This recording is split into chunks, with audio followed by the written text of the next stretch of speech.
Chapter 35. After they finished eating their Chinese dinners with plastic forks straight out of the Persianate foil containers they'd been delivered in, Elisa and KK set about making up beds and unpacking towels and toiletries upstairs. Poppy hooked up the VCR to the television for Jenny's VHS tapes and plugged in the Beta cassette playback deck Elisa had for screening professional tapes. It was 9 o'clock when Elisa came downstairs to summon Jenny for bedtime.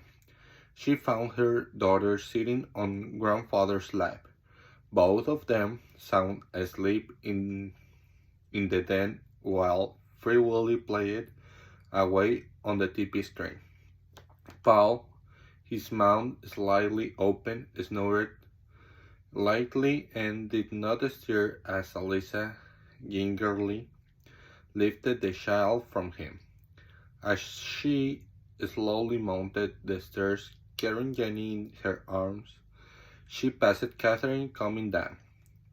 They smiled and winked at each other, and Catherine reached out to softly pat her daughter's cheek, choosing not to wake the child by undressing her. Elisa laid Jenny in her twin bed in her t-shirt and shorts and covered her with the 101 Dalmatians comforter they had brought from the apartment. As always, the sight of her sleeping little girl tucked in snug beneath the covers made Elisa inhalate with the emotion she left. Love. Profound love and gratitude that she had been blessed with this perfect little girl. If Jenny was alright, nothing else really mattered.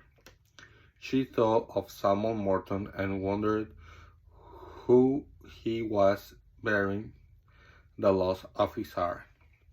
Zippy. Where was Zippy? Elisa glanced around the room.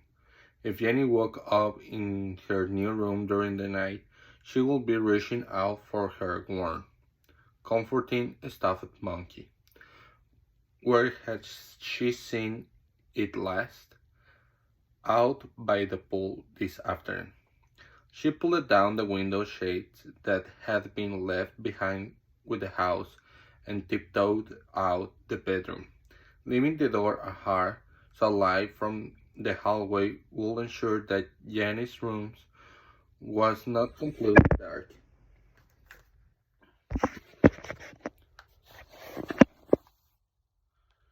Was not completely dark.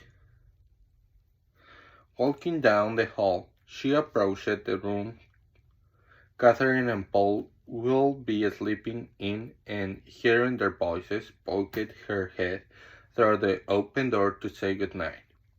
Paul, sleepy-eyed, beckoned her to enter. Elisa went over to each of them and hugged them tight.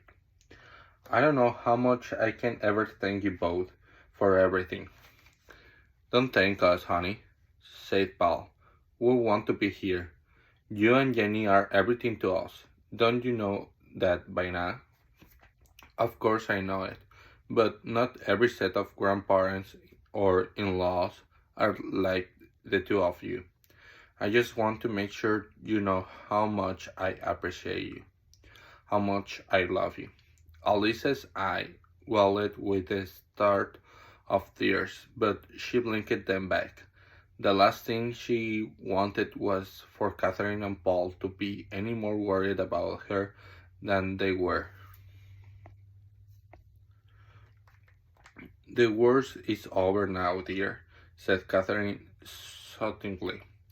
You are in your new house now, and this will be a wonderful place for Jenny to grow up. Tomorrow, we'll unpack and get everything stowed away in the kitchen. We'll put out your pictures and arrange your books in the cases in the den. Before you know it, will have this place feeling like home. Elisa nodded and closed the door behind her as she left them, envying them for a moment that they would soon be climbing into bed together. She wished she wasn't going to be sleeping alone again tonight.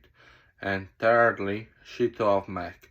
She considered calling him, but it was the middle of the night in England. He knew she was moving.